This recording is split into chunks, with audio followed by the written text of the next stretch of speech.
En esta segunda parte hablaremos del rol del hígado, el páncreas y la vesícula en el proceso digestivo, debido principalmente a las secreciones y en forma particular a los roles del hígado en todo nuestro cuerpo.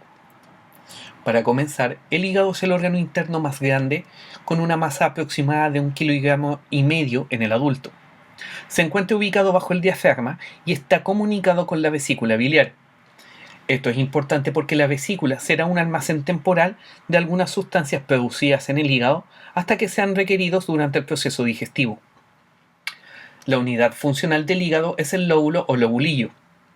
Cada órgano contiene alrededor de 50 a 100.000 unidades de estos lobulillos, que van a ser conjuntos de células que se encuentran rodeando una vena central. Cada uno de estos lobulillos va a recibir flujo sanguíneo tanto de la arteria hepática como de la vena porta. En el hígado vamos a encontrar los hepatocitos, que van a ser las células principales y encargadas de todos los roles metabólicos del tejido. Las células de Kupffer van a ser células derivadas del sistema inmunológico, cuya función principal es funcionar como macrófagos, fagocitando y haciendo la digestión de elementos extraños o potencialmente patógenos. Las células de hito o células estrelladas van a ser las encargadas de generar y mantener la matriz extracelular y producir el tejido conectivo necesario para mantener la arquitectura hepática. Adicionalmente, van a funcionar como un reservorio de vitamina A.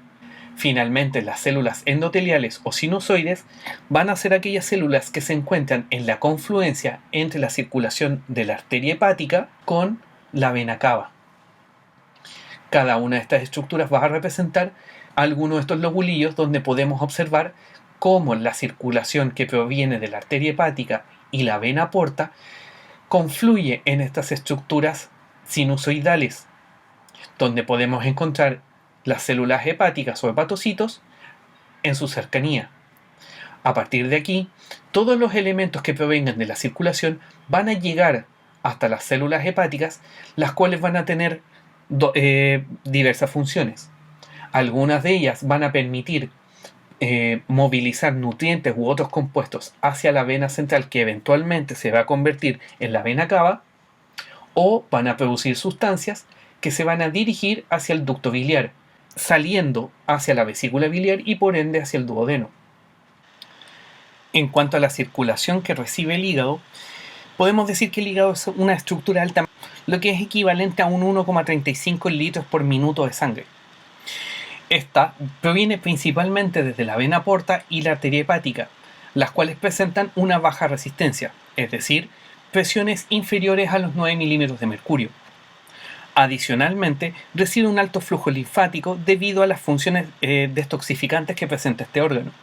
La circulación de la vena porta también tiene una característica en que, al dirigirse hacia los sinusoides hepáticos, se convierten en vasos planos y ramificados. Debido a la gran cantidad de ramificaciones que presenta esta circulación, el hígado funciona como un reservorio de sangre debido a su capacidad para dilatarse. Esto es fundamental cuando queremos almacenar sangre retirándola de otras estructuras, cuando necesitamos, por ejemplo, conservar calor, al reducir la circulación en brazos o piernas y contener la sangre en órganos vitales en la cavidad toracoabdominal. Otra característica notable que presenta el hígado es la capacidad de regenerar el tejido. Ante un daño masivo, el hígado es capaz de regenerar gran parte de su estructura manteniendo su función. A pesar de que la arquitectura en forma de lóbulos macro, como se presentó en la primera imagen, no se conserva, sí es capaz de regenerar tanto los lobulillos como algunos de los sinusoides que permite la circulación. Para ello, la regeneración depende de la matriz extracelular para un proceso adecuado. Esto significa que las células estrelladas son fundamentales para poder mantener esta matriz extracelular. Dentro de las células que primero responden ante un daño, van a encontrarse los hepatocitos para poder mantener la función, y luego le van a seguir las células que mantienen los ductos biliares y las células de Kupffer.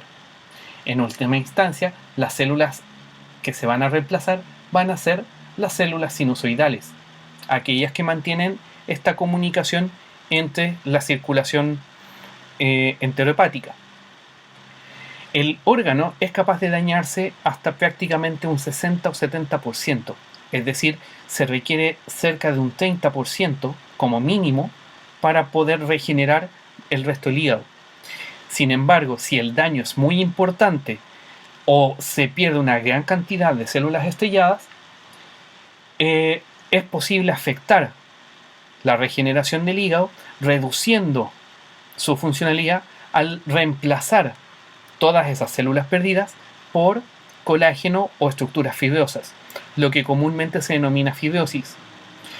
Algo que es característico, por ejemplo, en el daño secundario al alcoholismo crónico.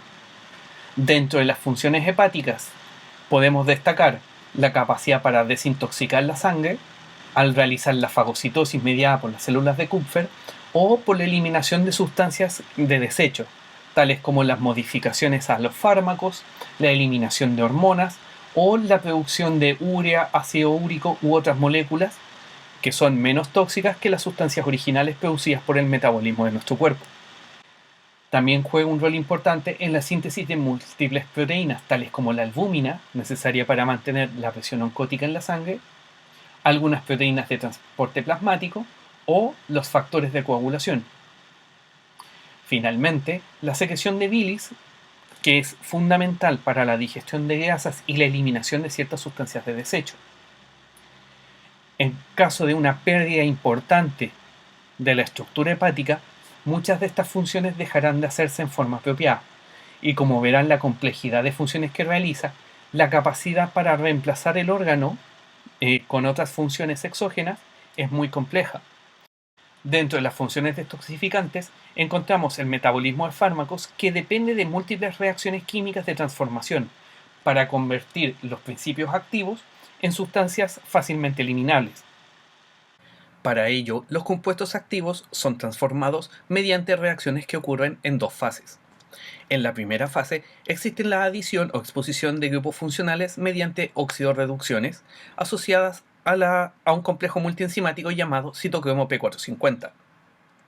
En la fase 2 se producen reacciones de conjugación que permiten añadir grupos de naturaleza más polar, tales como el ácido glucurónico, el sulfato, entre otras moléculas. Esto permite aumentar la polaridad de dicha molécula, haciendo más fácil su eliminación por la vía renal o la vía biliar. Aquí podemos ver algunos ejemplos de las reacciones de fase 1 y fase 2, las cuales no vamos a entrar en detalle en honor al tiempo.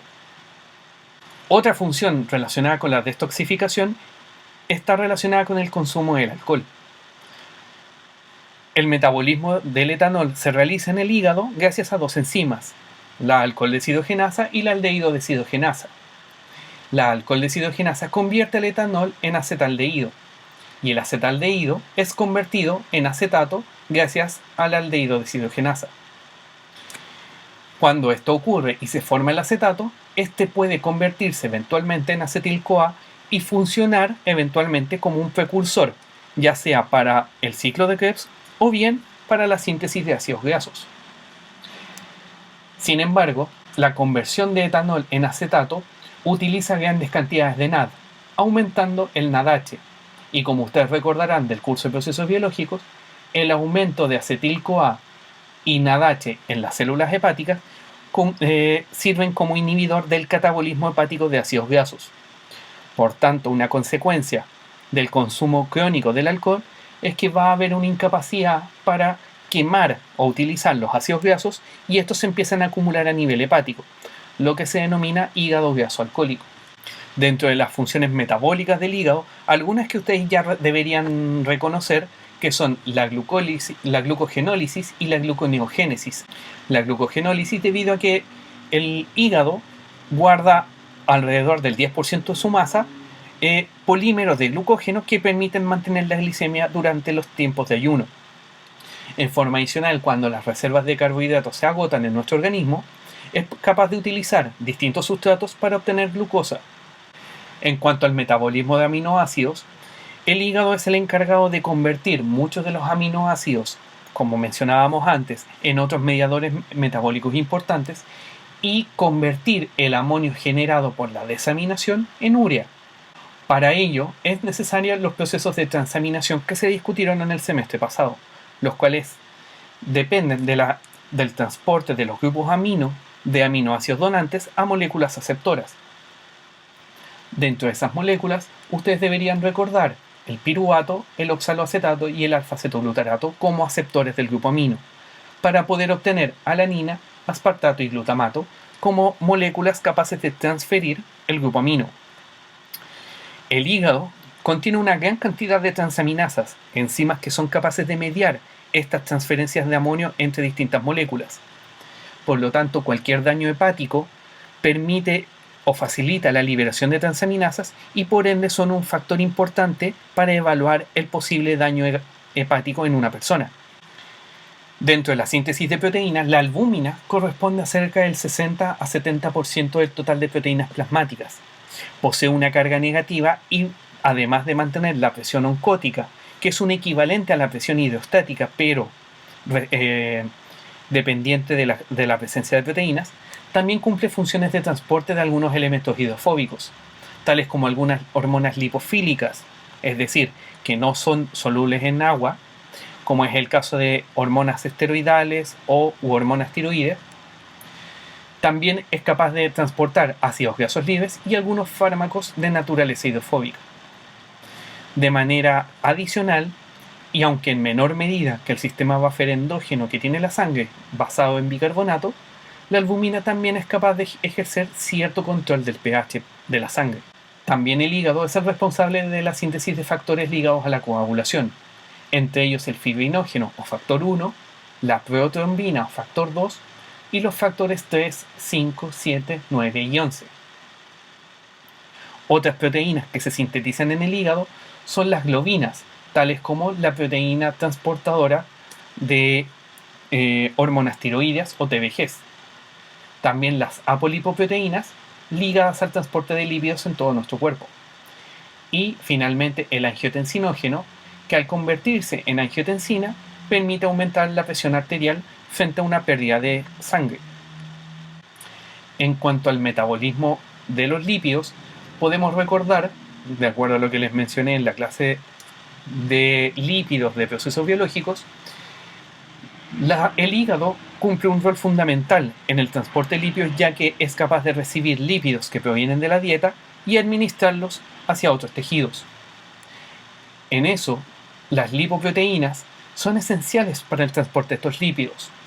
Los kilomicrones que provienen de la ingesta dietaria y por ende provienen de la absorción intestinal, las lipoproteínas de muy baja densidad o VLDL, que se originan en el hígado a partir de las grasas de la dieta o de las sintetizadas por el mismo órgano.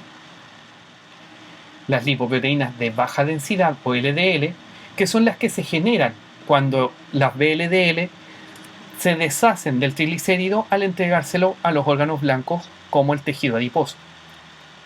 Si recuerdan, el LDL es altamente enriquecido en colesterol, y esta es la última partícula capaz de ser internalizada para aportar colesterol a las células que lo necesitan. Finalmente, la lipoproteína de alta densidad o HDL es importante para el transporte reverso de colesterol, removiendo el exceso de colesterol de los tejidos, llevándolo de vuelta hasta el hígado. Además de administrar las diferentes lipoproteínas, el hígado puede sintetizar cuerpos cetónicos para compensar la hipoglicemia. Esto lo hace una vez que los ácidos grasos han sido oxidados en el hígado. En forma adicional, ante un consumo elevado de carbohidratos, el hígado los puede convertir en ácidos grasos y luego en triglicéridos, los cuales pueden ser transportados al tejido adiposo para su posterior almacenamiento. La última función que vamos a discutir del hígado tiene que ver con la producción de bilis, la cual es fundamental para, por un lado, eliminar el exceso de ciertas sustancias y por otro, para aportar elementos necesarios para la digestión de lípidos. Cuando los eritrocitos son eliminados debido al daño o cuando ya han cumplido su ciclo, la hemoglobina que se libera es desarmada en el grupo hemo y las proteínas. La fase proteica se puede reciclar. Sin embargo, el grupo hemo es despojado de su átomo, de su ion hierro, y el grupo hemo es convertido eventualmente en bilirrubina. La bilirrubina generada por la eliminación de la hemoglobina es transportada unida a la albúmina y convertida en algunos derivados gracias a la acción del hepatocito. La bilirrubina puede ser conjugada, es decir, enlazada con otras moléculas en el hígado. Para ello utiliza enzimas de tipo transferasa. Alrededor del 80% de las reacciones de conjugación que tiene la bilirrubina se hacen con una molécula de ácido glucurónico y el 20% con otro tipo de estructuras. Esta bilirrubina conjugada es fácilmente eliminable a través de la secreción biliar. Cuando se produce una gran eliminación de grupos hemo y no se pueden conjugar, esa bilirrubina eventualmente se puede notar en la piel o en los ojos con una tonalidad que tiende al amarillo, una condición que se denomina ictericia. Cuando existe un daño a nivel hepático o un bloqueo en los canales biliares, es posible también la acumulación de esta bilirrubina.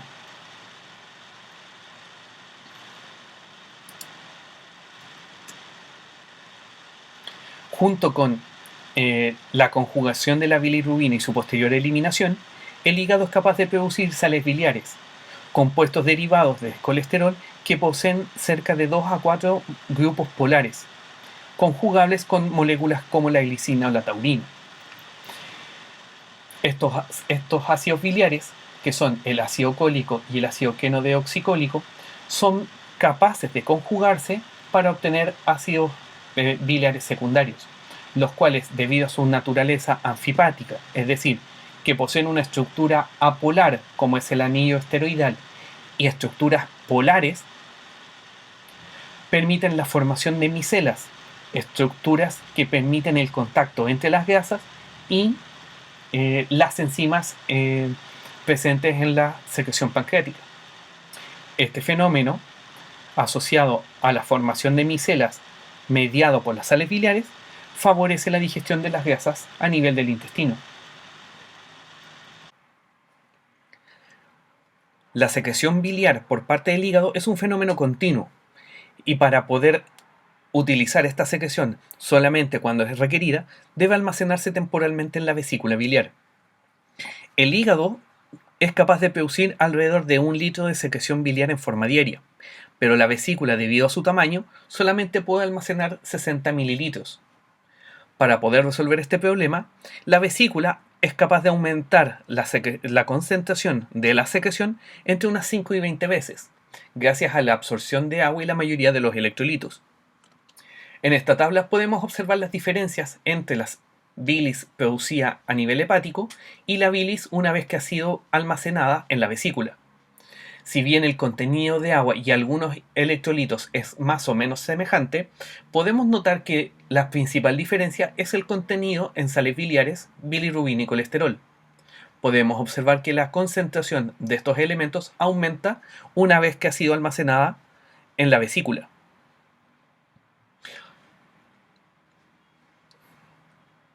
Para esto, la vesícula depende del transporte activo de sodio y por transporte secundario del cloruro y agua para poder remover estos elementos y con ello aumentar la concentración de las sales biliares y el resto de los elementos. Como verán acá, existe una bomba intercambiadora que remueve el sodio intercambiándolo por protones. Asimismo, existe un gasto de ATP para realizar este intercambio en forma activa, de manera tal de reducir el contenido de agua y sales en el interior de la vesícula. Si bien la presencia de sales biliares y otros estímulos fomentan la producción biliar, solo las señales del tracto digestivo permiten su secreción al intestino cuando es necesario. El principal estímulo para la secreción biliar es la colecistoquinina o CCK. Esta hormona es liberada por la mucosa duodenal, estimula la contracción rítmica de la vesícula y la relajación del esfínter de Oddi, permitiendo la salida del contenido biliar hacia el intestino delgado. La secreción de la colecistoquinina es un evento sensible a la concentración de grasas en el quimo. Por tanto, entre mayor cantidad de grasas hayamos ingerido, mayor será la concentración de colecistoquinina y por ende mayor será la liberación de las sales biliares desde la vesícula. En menor medida, la acetilcolina también es capaz de estimular la secreción biliar a través de su acción por el nervio vago y algunos nervios entéricos.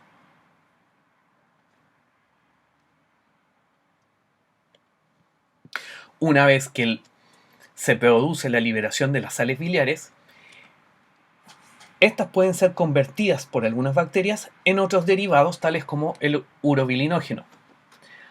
En su gran mayoría, las sales biliares pueden ser reabsorbidas por la porción final del intestino delgado, particularmente en el ileón terminal. Cerca del 90-95% de las sales biliares puede ser reabsorbido y reutilizado, ya que una vez absorbidas, estas sales biliares se dirigen al hígado y eventualmente enviadas nuevamente a la vesícula. Si existe una incapacidad para reabsorber las sales biliares o existe un déficit de ellas, se pueden sintetizar nuevamente a partir de colesterol a nivel hepático. En algunas situaciones donde se remueve parte del ileón terminal, la capacidad para reabsorber las sales biliares se ve reducida. Por lo tanto, aumenta la síntesis de estas utilizando el colesterol plasmático.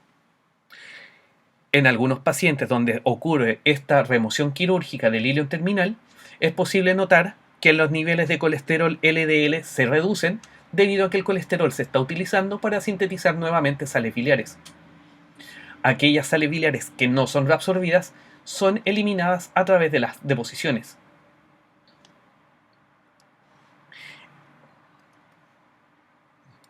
Finalmente, en cuanto al páncreas, podemos mencionar que el páncreas cumple dos grandes funciones. Su función principal en términos de la cantidad de tejido que involucra es la función exocrina, donde cerca del 98% del órgano tiene la capacidad de producir enzimas digestivas y grandes cantidades de bicarbonato.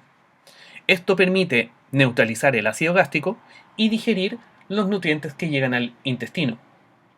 Cerca del 2% de la glándula tiene la misión endocrina relacionada con la regulación de la glicemia, mediante las estructuras conocidas como islotes de Langerhans, capaces de producir insulina y glucagón. La estructura exocrina del páncreas es muy similar a la de las glándulas salivales, células acinares capaces de producir grandes cantidades de enzimas son enviadas a este acino y eventualmente en su tránsito hacia los conductos pancreáticos que llevan hasta el duodeno, esa secreción va enriqueciéndose en bicarbonato y agua, permitiendo una secreción mucho más fluida. Existen múltiples enzimas producidas por el páncreas que nos ayudan a la digestión de los distintos nutrientes.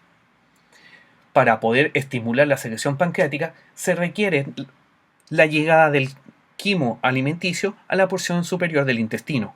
Este va a ser el principal estímulo para aumentar la secreción pancreática. Sin embargo, esas características relacionadas con el tipo de enzimas pueden verse modificados de acuerdo al tipo de alimento que hayamos consumido. Como pueden ver en esta tabla, existen múltiples enzimas que procesan prácticamente todas las macromoléculas conocidas. En esta primera parte vamos a ver muchas proteínas de tipo peptidasas que van a romper enlaces peptídicos. Aquí vamos a tener algunas lipasas y fosfolipasas que van a digerir triglicéridos o fosfolípidos de membrana. Aquí podemos encontrar la amilasa, capaz de digerir almidones y azúcares un poco más complejos. Y tenemos aquí enzimas denominadas nucleasas, capaces de romper los polímeros de ácidos nucleicos, ADN y ARN. En su gran mayoría, las enzimas, en particular aquellas que van a romper enlaces peptídicos, se secretan en una forma inactiva como zimógenos. Esto es importante para evitar la acción de estas enzimas durante su tránsito antes de llegar al intestino y evitar así la destrucción de algún área de tejido que pueda ser importante para nosotros. Para poder activar esas enzimas, se requiere la activación de la tripsina y esta enzima, producida en forma de zimógeno llamado tripsinógeno, es secretado junto con un inhibidor de tripsina que evita la activación temprana de la enzima y solamente se activa al llegar al epitelio del duodeno, donde existe una enzima capaz de activar en forma específica al tripsinógeno. Esta enzima que está anclada a las microvellosidades, se denomina enteropeptidasa o enteroquinasa. Esta enzima va a romper los enlaces requeridos en el tripsinógeno para poder activar y formar la tripsina. La tripsina, a su vez, va a permitir activar al resto de las enzimas secretadas en forma enzimógeno. En algunas alteraciones, la falta del inhibidor de tripsina o la activación temprana de la tripsina antes de llegar al duodeno puede generar una importante inflamación a nivel pancreático, lo que se denomina pancreatitis.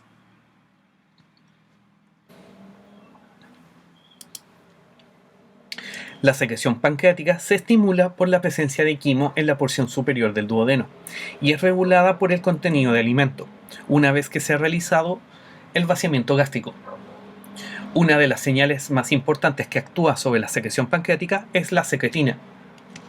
Esta hormona es producida por las células S de la mucosa duodenal que son sensibles al pH intestinal.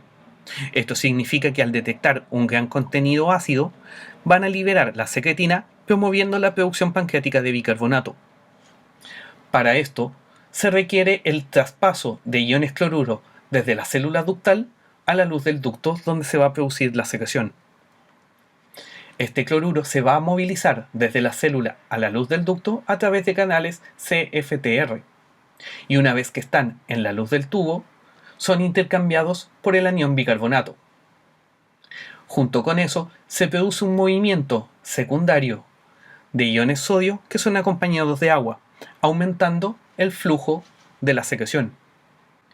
La secretina va a promover la salida de bicarbonato a la luz del ducto y con ello aumenta el flujo de secreción.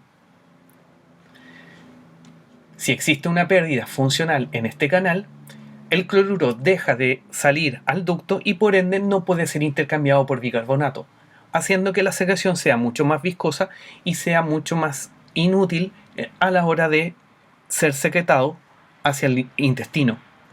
Esto se observa en personas que sufren fibrosis quística, donde la mutación afecta a este transportador, haciendo que sus secreciones, no solamente a nivel pulmonar, sino que también a nivel pancreático, se vean afectadas.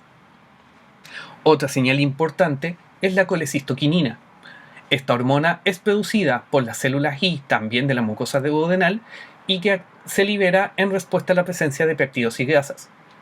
Existen distintas señales que son sensibles a la presencia de aminoácidos y ácidos grasos que son sensadas por las células I, promoviendo la salida de la colecistoquinina al flujo sanguíneo. De manera adicional, la tripsina es capaz de inhibir la acción sobre algunos receptores, regulando la secreción de la misma hormona. En su conjunto, la producción de colecistoquinina favorece la secreción de enzimas, ayudando a la digestión de los distintos macronutrientes. Finalmente, la acetilcolina, a través del nervio vago, es capaz de favorecer la secreción de enzimas. En personas que permanecen en un estado de estrés permanente, la acción parasimpática se ve ligeramente reducida. Por lo tanto, se reduce la secreción de enzimas y por ende la calidad de la digestión se ve afectada. Si queremos ver esto de manera global, podemos ver cómo las características del alimento van a regular la secreción pancreática. Sabemos que el estómago va a producir una gran cantidad de ácido y de pepsina asociado a un mayor contenido proteico. Si existe una gran cantidad de ácido, el ácido va a generar la liberación de secretina, aumentando la producción de bicarbonato y agua. La colecistoquinina va a estimular la secreción biliar y la secreción pancreática de enzimas. De esta manera, contenidos que son más ricos en ácido van a estimular únicamente la secreción de bicarbonato, mientras que contenidos ricos en grasas van a estimular no solamente la secreción de agua y bicarbonato por parte del páncreas, sino que también la secreción enzimática. La presencia únicamente de péptidos, sin haber un mayor contenido ácido, va a estimular mayormente la secreción de enzimas y poca secreción de bicarbonato. Acá les dejo una tabla resumen sobre algunos mediadores hormonales y paracrinos que afectan al tracto gastrointestinal. Tal como hemos mencionado anteriormente, la colecistoquinina, la gastrina y la secretina van a ser los principales reguladores de las secreciones a nivel gástrico, pancreático y de vesícula. Otros, como el péptido glucoinsulinotropo, va a estar asociado a la acción de la insulina, preparando nuestro organismo ante la llegada de algunos azúcares. El péptido II va a estar asociado a la inhibición del vaciado gástrico y a la secreción pancreática y ácida. Como derivados del proglucagón, también van a estar relacionados con la homeostasis de la glucosa y la proliferación de células epiteliales. En la última parte, veremos el proceso de digestión y absorción de nutrientes en su contexto completo.